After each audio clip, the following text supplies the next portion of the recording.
Bienvenue sur le podcast qui fait sourire les cheveux gris. Ici, on vous donne les clés pour vieillir chez vous. Parce que rester chez soi, c'est un choix, un droit, un défi qui se prépare. Parce qu'on voudra tous vieillir chez nous. Et que la clé, c'est de bien anticiper. Avec ce podcast, on vous aide à y voir plus clair, avec bienveillance et bonne humeur.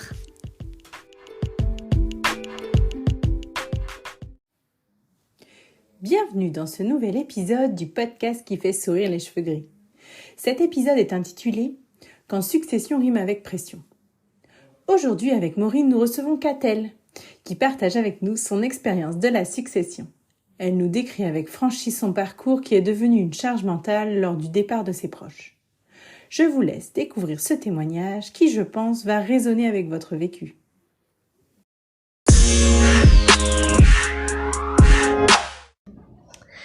Bonjour à tous. Aujourd'hui, on enregistre cet épisode chez 1002 idées à Bois-Gervilly. Nous sommes avec Catel Gassin, que j'ai rencontré ici à la tribu des hypersensibles. Et au fil de nos conversations, je me suis rendu compte que Catel était la bonne personne à interroger. Et on va vous expliquer pourquoi. Bonjour Catel. Bonjour Maureen. Alors, est-ce que tu peux te présenter, s'il te plaît, aux auditeurs ? Oui, donc je suis Catel Gassin, j'accompagne les jeunes dans l'organisation scolaire, dans apprendre à apprendre, dans l'orthographe, tout ce qui peut les aider à l'école et dans leurs études. Donc je suis, comme toi Maureen, à mon compte aussi. Super. Et où est-ce que tu travailles ? Alors, je suis sur Guichin, donc en Ille-et-Vilaine. Je peux recevoir des gens chez moi, donc plutôt en local, mais je peux aussi travailler en visio. L'élève le plus éloigné que j'ai eu était du Canada. C'est pas la porte à côté. C'est pas la porte à côté. Merci à la visio. Voilà. Et le décalage horaire, c'est sympa. Et dans ta vie personnelle, est-ce que tu as des enfants ? Oui, je suis mariée. J'ai 3 enfants de 26, 20 et 16 ans. Donc voilà. Et tu me disais que ta plus jeune vit encore avec toi. L'aîné aussi, parce que voilà, il n'a pas encore acheté d'appartement. Le deuxième est parti avec sa copine, et la petite dernière est à la maison. Ok.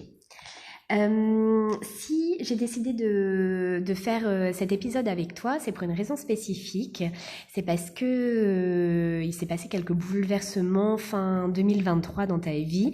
Est-ce que tu veux nous en parler ? Oui, donc mon papa est décédé en octobre, donc ma maman est toute seule et moi je suis fille unique. Et mon beau-père est décédé en novembre, donc mon mari a 2 frères. Donc 2 décès très très rapprochés. Très rapprochés. Au passage, toutes nos condoléances. Merci beaucoup. Donc oui, 2 décès rapprochés. Donc j'ai commencé à gérer pour mon papa tout ce qui était papier de succession, les reversions pour que ma mère puisse avoir ce qui lui revenait de droit. Donc là, les documents étaient bien rangés, oui. Donc j'ai pas trop galéré à tout retrouver. Et tu me disais aussi, élément non négligeable, que tu avais été très bien accompagnée par l'entreprise de pompes funèbres. Oui, l'entreprise, c'est le choix funéraire, et donc mes parents avaient un contrat obsèque, et ils nous ont donné un livret avec tous les papiers, tout ce qu'il fallait faire dans les 15 jours, dans le mois, dans les 3 mois, dans les 6 mois, avec des lettres types. Et à envoyer, à compléter, à renvoyer, en recommandé. Donc ça, c'était bien et c'était confortable. Ouais, ça s'est bien passé. Voilà. Mais tant mieux. Et donc, ta maman est restée vivre dans cette maison ? Oui, pour le moment, oui. Elle reste dans la maison qui est adaptée puisqu'il y avait du travaux de mis en place pour mon papa, donc avec une chambre adaptée, une salle d'eau adaptée. Ok, donc elle, ce que tu me disais, c'est qu'elle vit en sécurité. Oui. Donc pas trop d'inquiétude à avoir. Par contre, elle était un peu obsédée, tu me disais, par le rangement. Fallait qu'elle range. Donc voilà, ça se calme un peu là. Et comment ça s'est passé pour ton beau-père du coup ? Alors mon beau-père, c'est quelqu'un qui vivait seul depuis 10 ans, depuis le décès de ma belle-mère. Et donc quand on est arrivé dans la maison, il y avait 4 ans de papier posés sur la table, en vrac. Et là, on s'est dit, ça commence. Ça va être compliqué. Ça va être compliqué, tout à fait. Donc, il a fallu qu'on s'y mette tous avec mes beaux-frères et mon mari, sachant qu'il y a 2 maisons. Il y a aussi une maison en bord de mer. Ça fait 40 ans ou 50 ans qu'ils n'ont pas mis les pieds à la déchetterie. Il n'y a jamais eu rien de jeté. Et c'est non négligeable aussi ce que tu me disais, c'est que donc toi tu vis dans l'Ille-et-Vilaine et qu'il y a une des maisons qui est dans le 61 du côté dans d'Alençon. l'Orne, et l'autre qui est au sud de Saint-Nazaire. Ouais, donc à combien d'heures à peu près de route tu es? Eh ben, Alençon 2h30 et l'autre maison 1h20. Ouais, donc ça pèse quand même dans C'est clair. l'organisation. Sur le week-end, ça prend du temps la route. Et quelles conséquences ça a eu sur ta vie personnelle et aussi surtout professionnelle? Parce que là, tu es en pleine succession, vie de maison. Ouais, sur celle d'Alençon, en fait, on y est depuis tous les week-ends depuis le mois de janvier. Donc c'est une charge mentale qui est énorme. Il a fallu organiser plein de choses. On a passé des week-ends à aller à la déchetterie, des week-ends avec des brocanteurs pour qu'ils viennent voir les meubles et les emmener. On a fait 9 jours de vie de maison, donc avant il a fallu faire les démarches administratives, faire la com. Aussi. Juste pour anecdote, mon téléphone m'a annoncé qu'il y a une semaine, j'ai passé 6h30 sur Le Bon Coin. Ah, mais c'est énorme. Parce que c'est ce qu'on disait, 6h30, donc c'est juste quand tu es sur l'appli, mais tu me disais, avant, il y a toutes les photos, il y a la mise en ligne, après, il y a les échanges avec les personnes, mais il y a aussi la mise en carton. Donc, en fait, c'est 6h30, enfin, la mise en carton, l'envoi, parce que ce que les gens savent pas aussi, sur Le Bon Coin, c'est que aujourd'hui, ça fonctionne un petit peu comme l'application Vinted. Ça veut dire que tu peux envoyer Exactement, et poster tes colis à toute la France. On n'est plus obligé de faire des remises main en main. Oui. Mais ça reste que c'est énormément et à la fois de charge mentale, mais aussi de temps physique. Exactement. Donc en fait, ce temps-là, tu peux le doubler. 6h30, on peut dire Oui. c'est quasiment 2 jours de travail par semaine. Quoi. Exactement, ouais. Mm. Plus la charge mentale, la nuit, Quand j'ai tu oublié ça, il faut que je fasse ça et tout ça.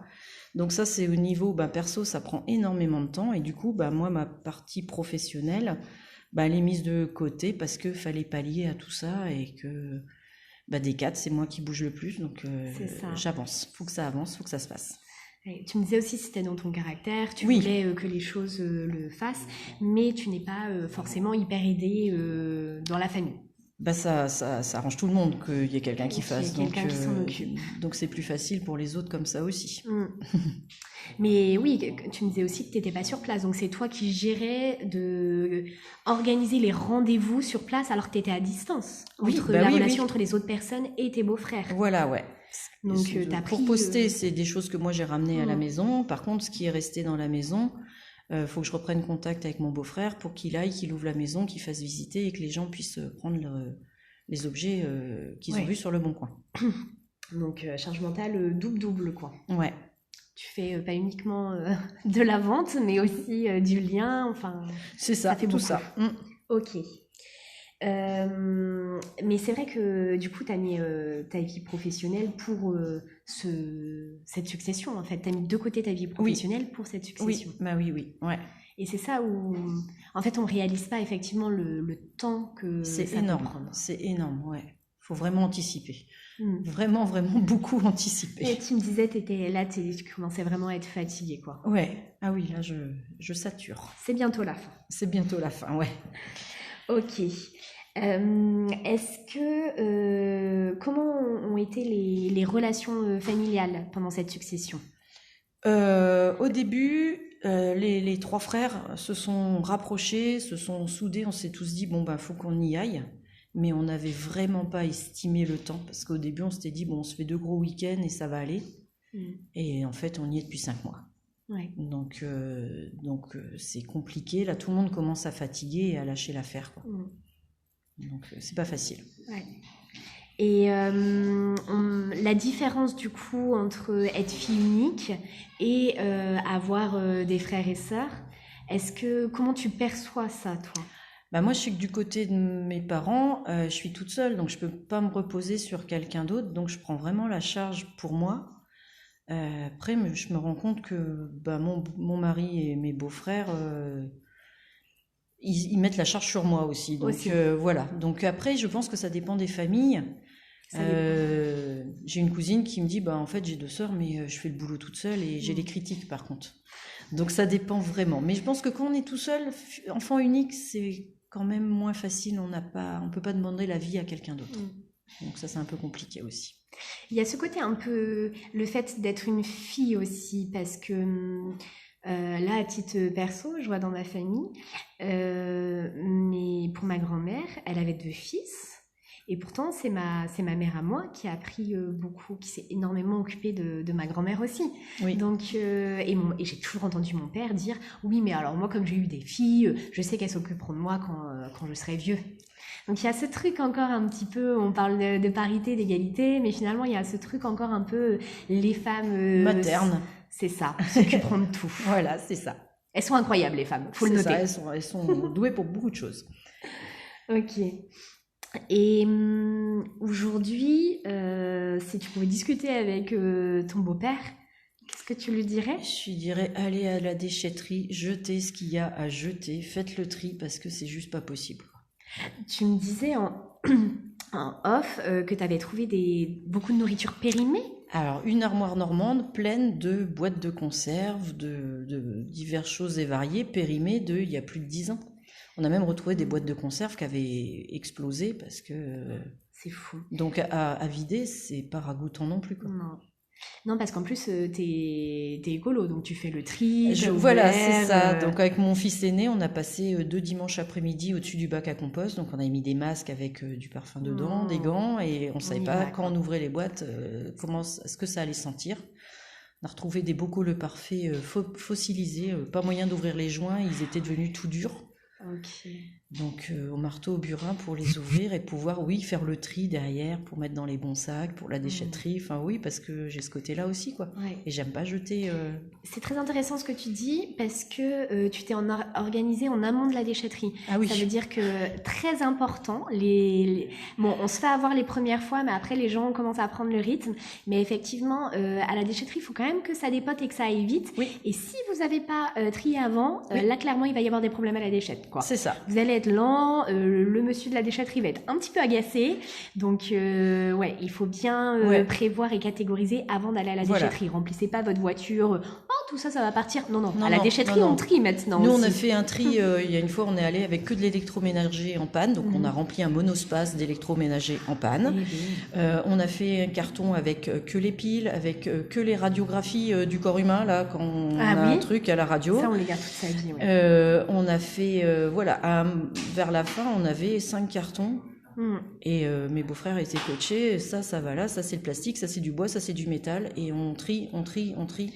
Et à la déchette, on vide plus facilement. Mais t'as des capacités, enfin, t'as des qualités et des compétences organisationnelles, enfin. Je pense que oui, ça s'est développé aussi. Ça, je suis assez carrée, donc ça aide. Et je connais les déchetteries. Eux ne connaissaient pas. Moi, je sais comment ça se passe à l'autre bout, et donc.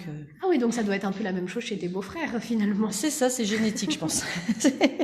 Et tes enfants, du coup, ils ont donné un coup de main, les cousins aussi? Oui. Non, les cousins habitent trop loin, ils sont pas venus, mais les miens sont venus 2-3 week-ends. Après, ils ont lâché l'affaire, quoi. Ouais. Comment ils l'ont vécu? Parce qu'en tant que petit enfant, je me souviens.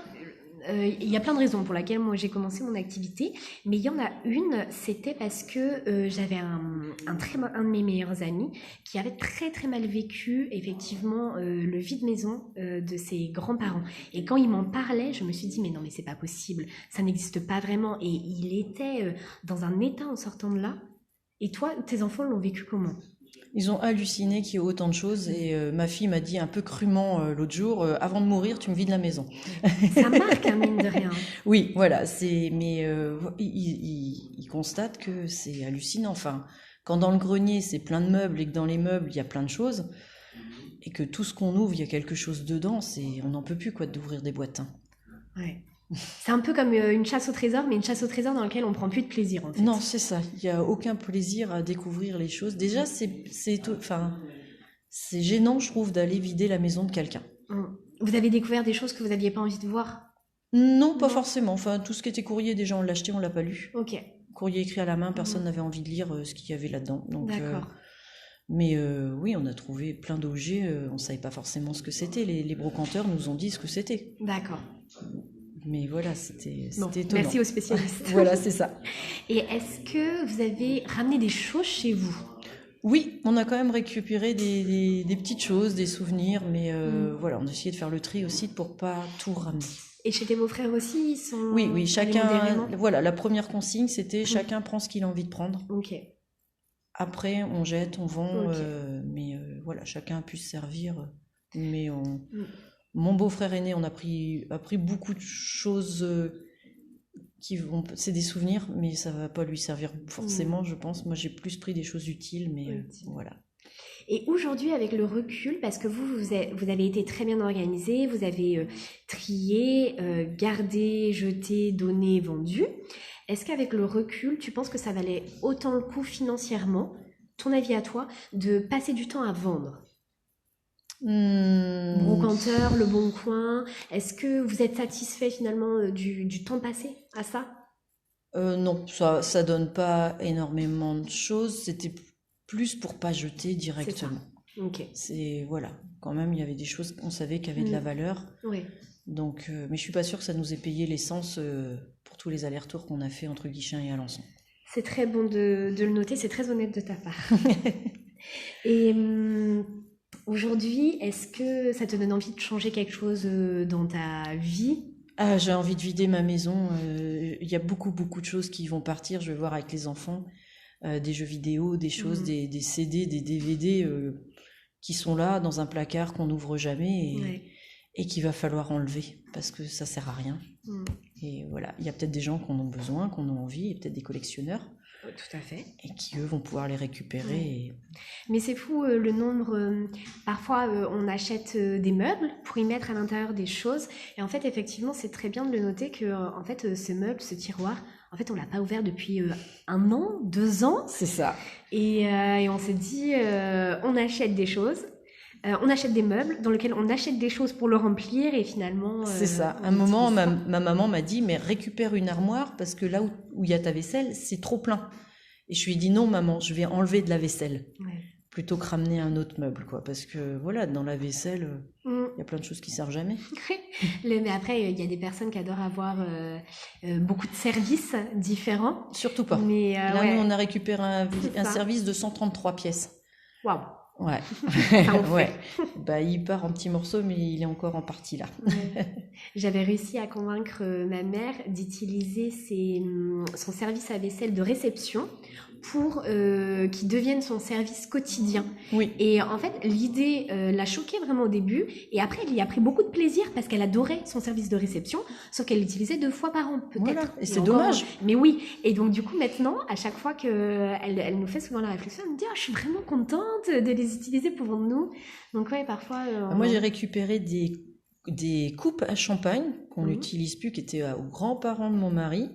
Et elles vont nous servir de coupe à glace. Elles sont beaucoup plus petites. Et moi, mes coupes à glace qui sont très grandes et qui s'empilent pas, elles vont dégager. Ah, bonne idée. Et comme ça, on a un souvenir des grands-parents aussi. Ça. Parce que voilà, quand ils buvaient le champagne, c'était dans des coupes. Ah, c'est joli.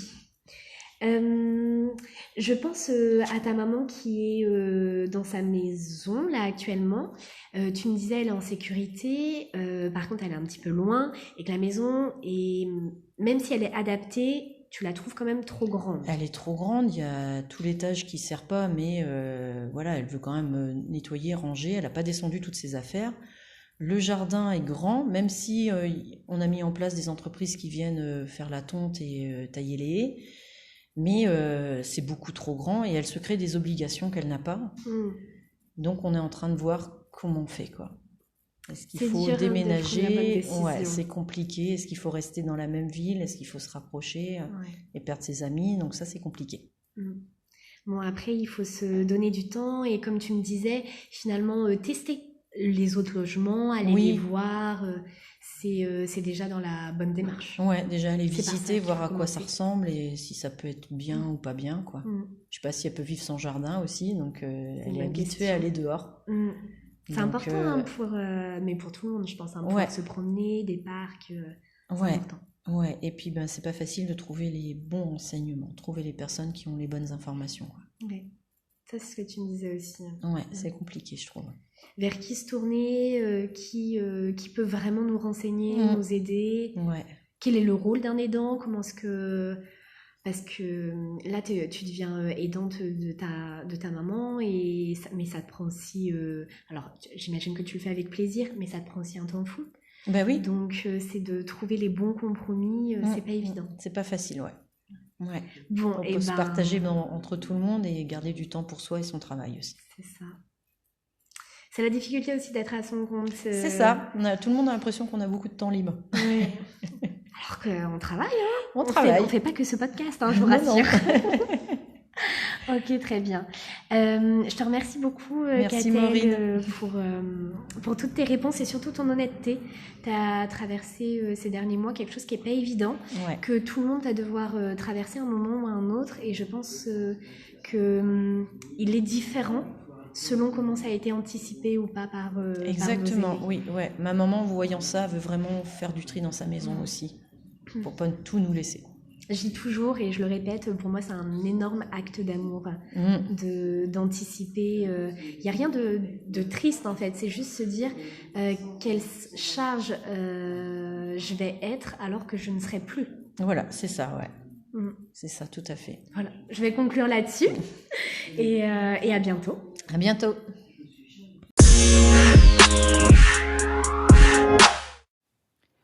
Merci Catel, c'est avec émotion que nous t'accueillons pour ce témoignage. Ce qui nous paraît important de décrire aux gens qui nous écoutent, c'est la charge que les personnes endeuillées ont après le départ d'un proche.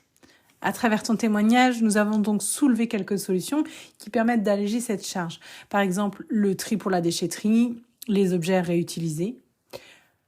On va pas se mentir, l'anticipation est la clé encore une fois. Si nous avons beaucoup parlé du logement dans les épisodes précédents, ici nous parlons surtout des objets et papiers accumulés depuis des années, parfois des décennies même. Maureen, tu décris très justement le besoin de trier et de le faire avec les personnes concernées. Parce que, comme le dit Catel, c'est difficile de trier des affaires qui ne sont pas les nôtres. On notera aussi la difficulté de trouver des bonnes informations et les bonnes personnes pour se faire accompagner dans ses choix. Et ça reste un vrai sujet pour notre société. N'oubliez pas qu'un intérieur encombré est facteur de chute et qu'il est important de se prémunir en amont. Merci pour ce témoignage. Nous sommes ravis de t'avoir reçu, Catel. À très bientôt.